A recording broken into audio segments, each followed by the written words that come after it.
जगन्नाथ नमस्कार। मु आशा करछि आपण माने समस्ते भलरे थिबे। तो आज आमे जानिबा मध्ययुगीय ओडिया साहित्यर इतिहास। तो भाई भौणी मानक मोर अनुरोध जे जो भाई भौणी माने मोर एही यूट्यूब चैनल रे नुआ करे आसुथिबे सेही भाई भौणी माने को अनुरोध जे वीडियो को लाइक एवं शेयर एवं सब्सक्राइब करंतु। तो भाई और भौणी माने आमे एनईपी अनुसार क्लास करी नौचे। तो आमे प्रथम जोटा प्रथम क्लास करथिले आम सिलेबस अनुसार। तो यही वीडियो रे आमे मेजर 4 तो आम आउट वीडियो रे आम जानिथिले मेजर 3 विषय रे। तो मेजर 3 रे आमे चर्य गीतिका और प्राचीन ओडिया साहित्य इतिहास केमिति हेइथिला केमिति उत्पत्ति हेइथिला ता विषय जानिथिले। तो आमे यही वीडियो रे जोटा कोर 4 मेजर कोर 4 ता विषय जानिबा जोटा अछि मध्ययुगीय ओडिया साहित्य इतिहास। तो देखु थांतु जे आमे बस किछि पढिबा बेसी किछि पढिबानी। तो देखंतु तार सिलेबस। तो मध्ययुगीय ओडिया साहित्य इतिहास प्रथम यूनिट रो अछि मध्ययुगीय ओडिया साहित्य पृष्ठभूमि। तो आमे प्रथम यूनिट रे मध्ययुगीय ओडिया साहित्य पृष्ठभूमि पढिबा, तार सामाजिक पृष्ठभूमि पढिबा, तार सांस्कृतिक पृष्ठभूमि पढिबा, तार राजनैतिक पृष्ठभूमि पढिबा, तापर तार धार्मिक पृष्ठभूमि पढिबा। तो आमे एही गोटे यूनिट रु 4टी पाठ पढिबा को हबो। तो द्वितीय यूनिट रे अछि हमर मध्ययुगीय काव्यर आंगिक वैचित्र्य। तो यह विषय भी आमे आगु को क्लास करी जिबा। तो व्यस्त हेबार किछि नै।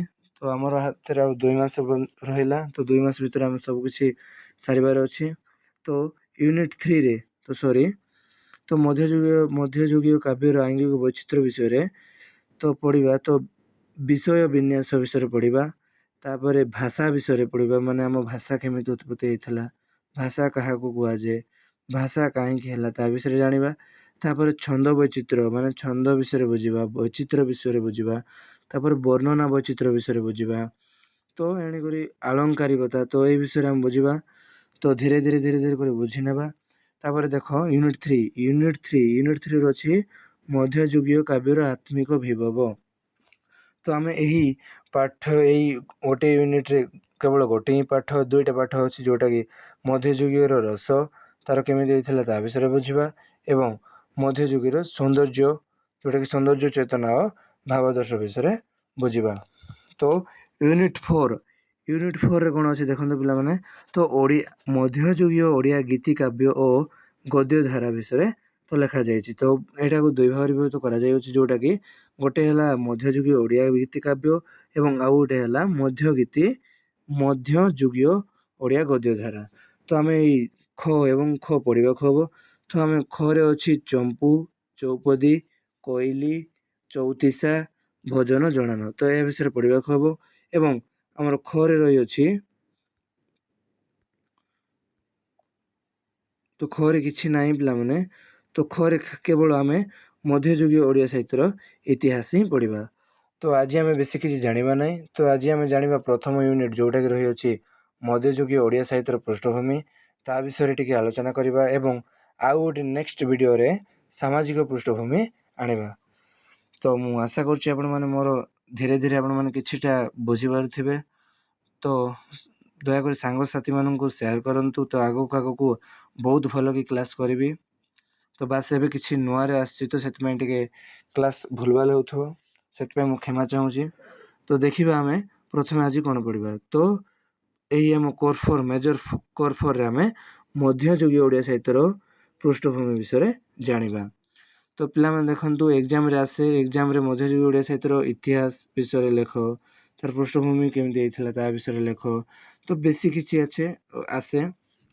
तो आपण मानकु प्रथमे करी उपक्रम देबा को पड़ी थाए।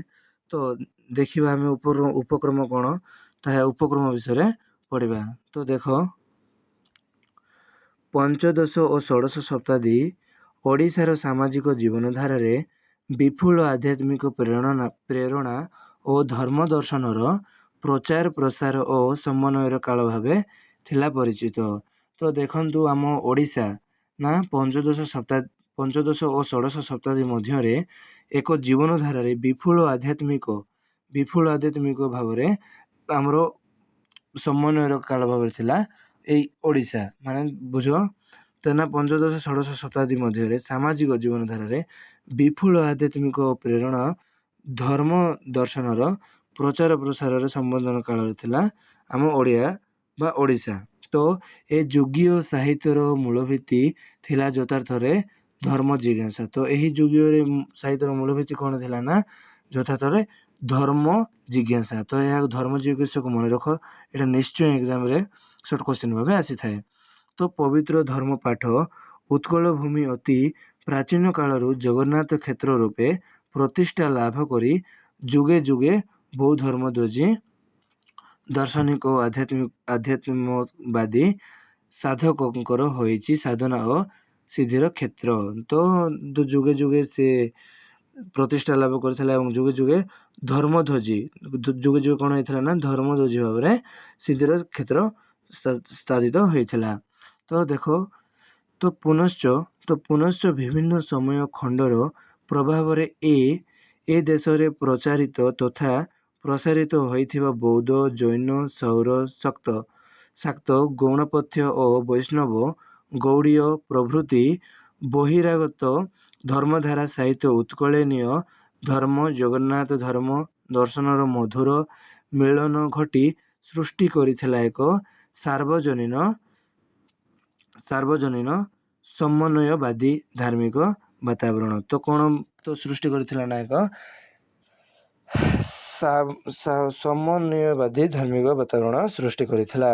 ତ ଏହି ଯେଉଁଟା ହେଲା ବୌଦ୍ଧ, ଜୈନ, ସୌର, ଶାକ୍ତ, ଗୌଣପଥ୍ୟ, ଏଇଟା ମାନେ ମନେ ରଖ, ନିଶ୍ଚୟ ସର୍ଟ କ୍ୱେଶ୍ଚିନ୍ରେ ଆସିପାରେ। ତ ପିଲାମାନେ ଏଇଟା ପାଠ ଟିକେ ବୁଝିବାଟା କଷ୍ଟ, କିନ୍ତୁ ତ ଥରେ ଆଇଡ଼ିଆ ଲଗାଇଦେଲେ ନା ତ ଏ ପାଠ ନିଶ୍ଚୟ ମନେ ରହିଯିବ। ତ ଏକ୍ଜାମ୍ରେ ଆପଣମାନେ ବହୁତ ଅତି ସହଜରେ ଲେଖିପାରିବେ। ତ ଏ ଦିଗରେ ଦ୍ୱାଦଶ ଶବ୍ଦର କବି ଜୟଦେବଙ୍କ ଗୀତ ଗୋବିନ୍ଦ। ତ କବି ଜୟଦେବଙ୍କ କ'ଣ ନା ଗୀତ ଗୋବିନ୍ଦ। ପିଲାମାନେ ଏଇଟା ମନେ ରଖ, ଜୟଦେବଙ୍କ ହେଉଛି ଗୀତ ଗୋବିନ୍ଦରେ ପ୍ରଚାରିତ ରାଧାକୃଷ୍ଣଙ୍କର କାବ୍ୟକ ଛାନ୍ଦ ରୂପେ ରାଧାକୃଷ୍ଣଙ୍କ ପ୍ରେମଳୀଳା। ତ ସେ କ'ଣ ଲେଖିଥିଲେ ନା ରାଧାକୃଷ୍ଣଙ୍କ ପ୍ରେମଳୀଳା ଲେଖିଥିଲେ।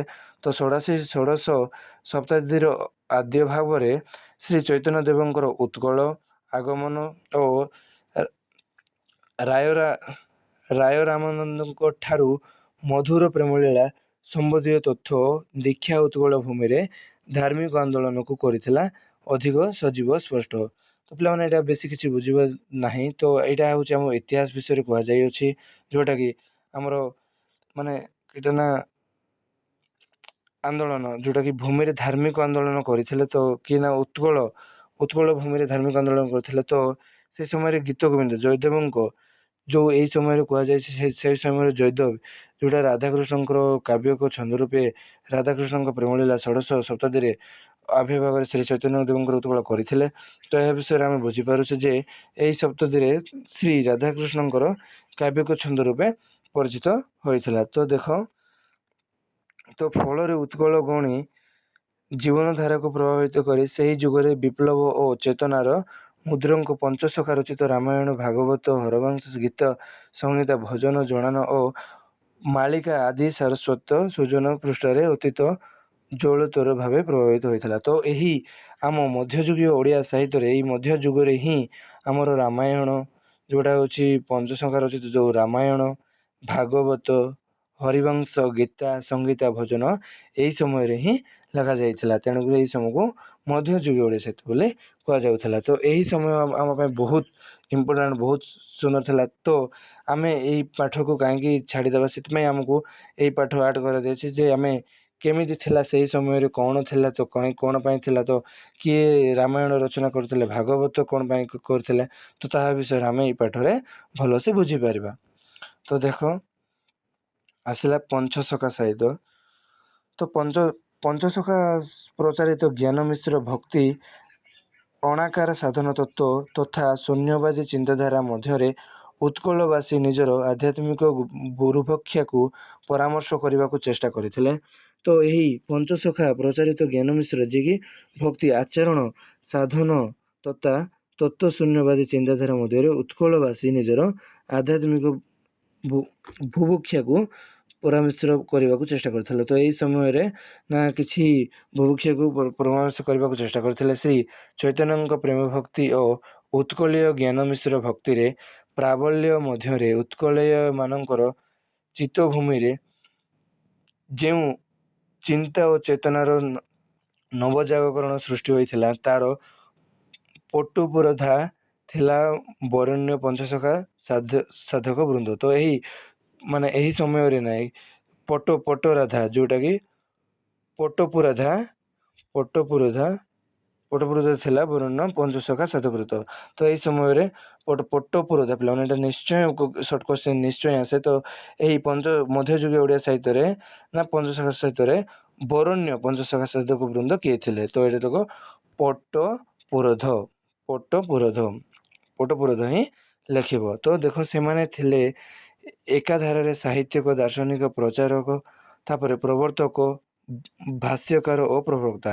ତ ସେମାନେ କ'ଣ ଥିଲେ ନା ସାହିତ୍ୟିକ ଥିଲେ, ସେମାନେ ଥିଲେ ଦାର୍ଶନିକ ଥିଲେ, ତ ପ୍ରଚାରକ ଥିଲେ, ପ୍ରବର୍ତ୍ତକ ଥିଲେ, ଭାଷାକାର ଓ ପ୍ରବକ୍ତା ଥିଲେ। ତ ମୁଖ୍ୟତଃ ଏମାନଙ୍କର ଔଜସ୍ୱିନୀ ତ ପ୍ରତିଭାର ସ୍ପର୍ଶରେ ସଂସ୍କୃତ ଭାଷାରେ ରଚିତ ବେଦାନ୍ତ, ସୃଷ୍ଟି, ଦର୍ଶନ, ପୁରାଣ, କାବ୍ୟ, ଆଙ୍ଗିକାର ଶାସ୍ତ୍ରକୁ ନିସ୍ତକ ଓଡ଼ିଆ ଭାଷାରେ ଅନୁଦିତ ଓ ପ୍ରଚାରିତ ହୋଇଥିଲା। ତ ଏହି ସମୟରେ ହିଁ ଆମ ମୁଖ୍ୟତଃ ଏମାନଙ୍କର ଯେଉଁଟାକି ପ୍ରଚାର ରହିଛି, ସେମାନଙ୍କର ସାହିତ୍ୟ ପ୍ରଚାର ରହିଛି ବେଦ। ପିଲାମାନେ ଯେଉଁ ସଂସ୍କୃତରେ ଲେଖା ହେଉଛି ବେଦ ଜାଣିଥିବେ, 4ଟି ବେଦ। ତ ସେଇ 4ଟି ବେଦ ହିଁ ଏହି ସମୟରେ ଲେଖା ହେଇଥିଲା। ତ ବେଦାନ୍ତ, ଶ୍ରୁତି, ଦର୍ଶନ, ପୁରାଣ, କାବ୍ୟ, ଆଳଙ୍କାରିକ ଶାସ୍ତ୍ର ସବୁ ନିଜର ଓଡ଼ିଆ ଭାଷାରେ ଅନୁଦିତ ପ୍ରଚଳିତ ହୋଇଥିଲା। ତ ଏହି ସମୟରେ ହିଁ ବେଦ ଆମ ଓଡ଼ିଆ ଭାଷାରେ ଅନୁବାଦ ହେଇଥିଲା। ତ ବେଦ ଅନୁବାଦ ହୋଇଥିଲା, ତ ବେଦାନ୍ତ, ଶ୍ରୁତି ଏହି ସମୟରେ ହିଁ ଅନୁବାଦ ହେଇଥିଲା। ତ ଅପର ପକ୍ଷରେ ତ ଦେଖିନେବା। ତ ନେକ୍ସଟ ଭିଡ଼ିଓରେ ଆମେ ସାମାଜିକ ପୃଷ୍ଠଭୂମି ପଢ଼ିବା ପିଲାମାନଙ୍କୁ। ବାସ୍ ଏବେ କିଛି ନାହିଁ, ଏଇଟା ଟିକେ ପଢ଼ିଦେବା ଜଷ୍ଟ। ତ ଦେଖନ୍ତୁ,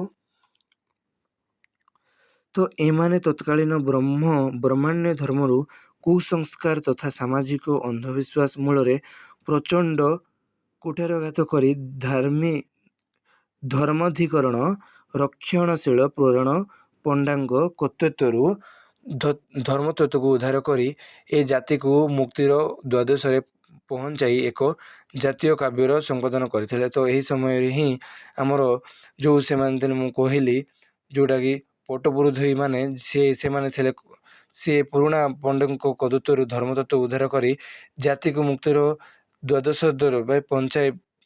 ପହଞ୍ଚାଇ ଏକ ଜାତୀୟ କାବ୍ୟର ସମ୍ପାଦନ କରିଥିଲେ। ତ ଏ ସମ୍ପର୍କରେ ଆଲୋଚକ ସୁରେନ୍ଦ୍ର ମହାନ୍ତିଙ୍କ ମତରେ ଏମାନଙ୍କ କାବ୍ୟ ଗୁଡ଼ିକ, ଯେଉଁ ସୁରେନ୍ଦ୍ର ମହାନ୍ତି କ'ଣ କହିଛନ୍ତି ଶୁଣ, ଦେଖ, ତ ଧ୍ୟାନ ଦେଇ ଶୁଣ।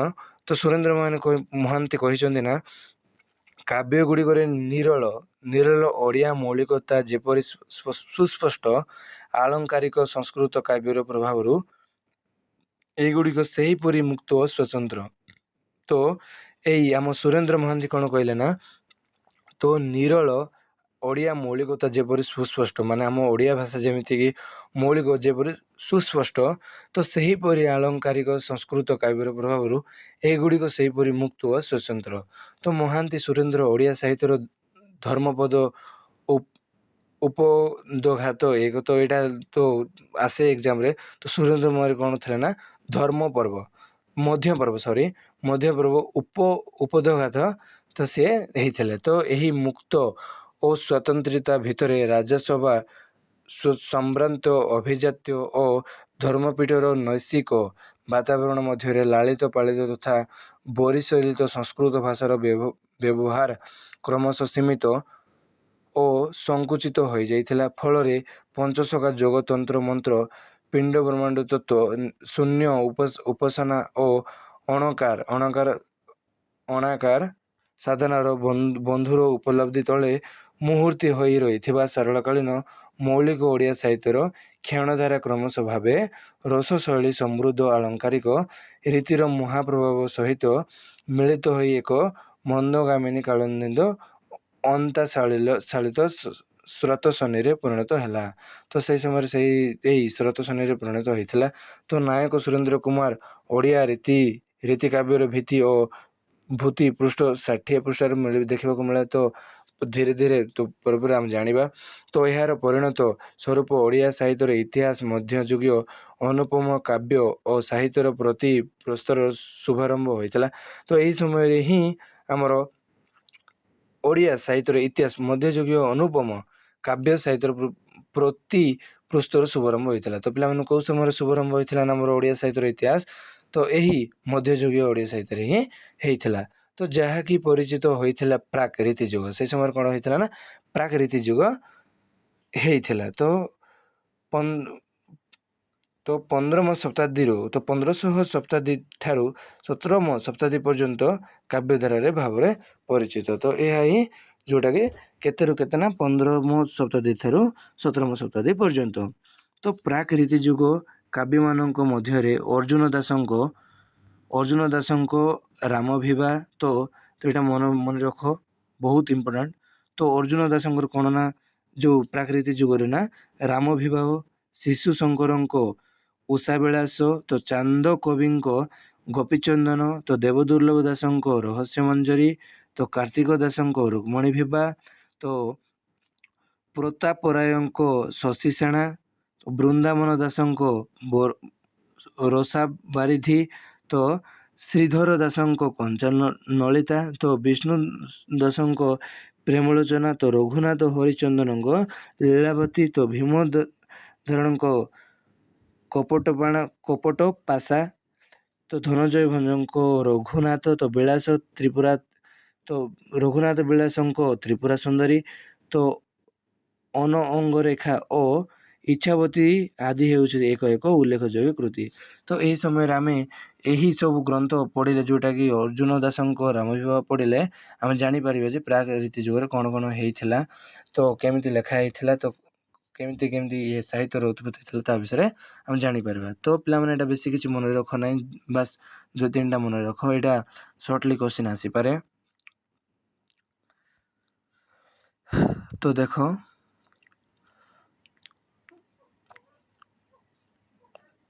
ତ ଏହି କାବ୍ୟ ମଧ୍ୟରୁ ଅଧିକାଂଶ କାବ୍ୟ ଜୟଦେବଙ୍କ ଗୀତିଗୋବିନ୍ଦ, ସାରଳା ଦାସଙ୍କ ମହାଭାରତ। ଦେଖ ସାରଳା ଦାସ କ'ଣ ନା ସାରଳା ଦାସଙ୍କ ମହାଭାରତ ବି ଏହି ସମୟରେ ହିଁ ଲେଖା ହେଇଥିଲା। ତ ବଳରାମ ଦାସଙ୍କ ଦାଣ୍ଡି ରାମାୟଣ ଏହି ସମୟରେ ଲେଖା ହେଇଥିଲା। ଦାଣ୍ଡି ରାମାୟଣ କେଉଁ ସମୟରେ ନା ଏଇ ଆମ ମଧ୍ୟଯୁଗୀୟ ଓଡ଼ିଆ ସାହିତ୍ୟରେ, ତ ବା ପ୍ରାକ୍ ରୀତି ଯୁଗରେ।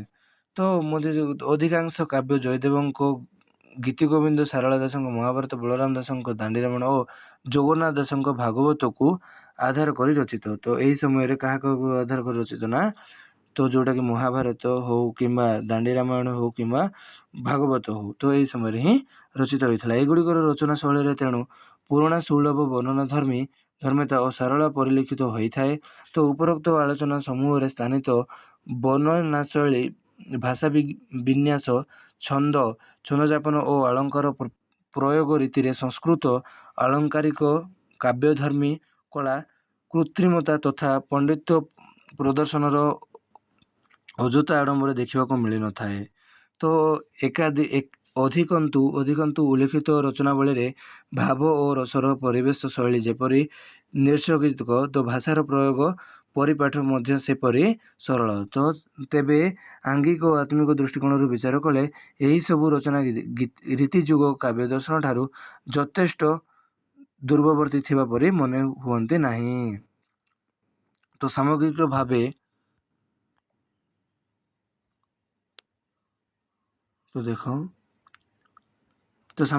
ପ୍ରାକ୍ ରୀତିଯୁଗୀୟ କାବ୍ୟକରଣ ଶୈଳ୍ପିକ ତ ପରାକାଷ୍ଠ ସହ କଳାଗତ ମୂଲ୍ୟବୋଧ ଦାର୍ଶନିକ କରି ନିଜର କାବ୍ୟକର୍ମରୁ ସିଦ୍ଧିତତ୍ତ୍ୱ ପ୍ରମାଣ କରିଛନ୍ତି। ତ ଆଉ ପ୍ରାକ୍ ମଧ୍ୟଯୁଗୀୟ କାବ୍ୟ ସାହିତ୍ୟ ସୌଧର ଚୂଡ଼ା ନିର୍ମାଣରେ ବ୍ରତୀ ହୋଇ ଜଣେ ଯୁବ ପୁରୁଷ ହେବାର ଗୌରବ ଅର୍ଜନ କରିଛନ୍ତି। ତ ଏହିସବୁ ପଛରେ ରହିଛି ରାଜନୈତିକ, ସାମାଜିକ, ଧାର୍ମିକ ଓ ସାହିତ୍ୟିକ ପୃଷ୍ଠଭୂମି, ଯାହାକୁ ଆଶ୍ରୟ କରି ଓଡ଼ିଆ ସାହିତ୍ୟରେ ମଧ୍ୟଯୁଗୀୟ ସାହିତ୍ୟର ତା'ର ସତ୍ୟକତାକୁ ପ୍ରମାଣ କରିବାରେ ସଫଳ ହୋଇଛି। ତ ପିଲାମାନେ ଆମେ ଏଇଠି କିଛି ବାସ୍ ଅଳ୍ପ କିଛି ଜାଣିଛେ, ତ ତାପରେ ରାଜନୈତିକ ତା ବିଷୟରେ ଜାଣିବା। ସେଇ ସମୟରେ ରାଜନୀତି କ'ଣ ଥିଲା, ସାମାଜିକ କ'ଣ ଥିଲା, ତା'ର ଧାର୍ମିକ କ'ଣ ଥିଲା, ସାହିତ୍ୟିକ ପୃଷ୍ଠଭୂମି କ'ଣ ଥିଲା, ତାହା ବିଷୟରେ ପରେ ଜାଣିବା।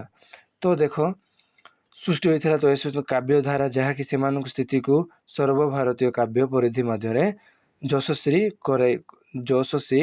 କରାଇବାରେ ସହାୟକ ହୋଇଛି। ତ ମୁଁ ଆଶା କରୁଛି ଆପଣମାନେ କିଛି ନହେଲେ ଉପକ୍ରମ ବୁଝୁଥିବେ। ତ ଆମେ ନେକ୍ସଟ ଭିଡ଼ିଓରେ ତ ଜାଣିବା ଆମେ ଏହି ମଧ୍ୟଯୁଗୀୟ ଓଡ଼ିଆ ସାହିତ୍ୟର ସାମାଜିକ ପୃଷ୍ଠଭୂମି।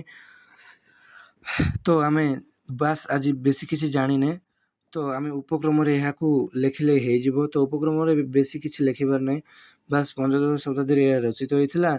ତ ଏଇ ମଧ୍ୟଯୁଗୀୟ ସାହିତ୍ୟ ସେଥିପାଇଁ କୁହାଗଲା ଏବଂ ଏଇ ମଧ୍ୟଯୁଗୀୟ ଓଡ଼ିଆ ସାହିତ୍ୟରେ ଆମକୁ ଏହା ଦେଖିବାକୁ ମିଳେ ପ୍ରାଚୀନ ରୀତି ଯୁଗରେ, ଯେଉଁଟାକି ରାମାୟଣ, ଶାରଳା ଦାସଙ୍କ ରାମାୟଣ, ତ ବଳରାମ ଦାସଙ୍କ ଦାଣ୍ଡି ରାମାୟଣ ଦେଖିବାକୁ ମିଳେ।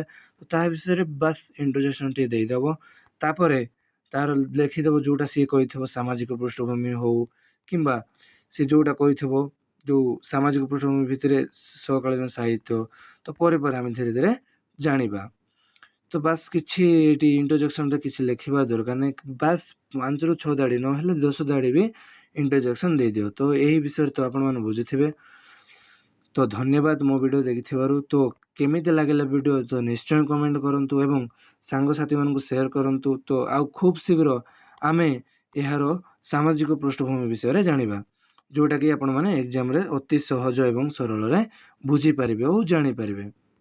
ତ ଧନ୍ୟବାଦ, ମୁଁ ଏଇଠି ମୋ ଭିଡ଼ିଓ ଶେଷ କରୁଛି।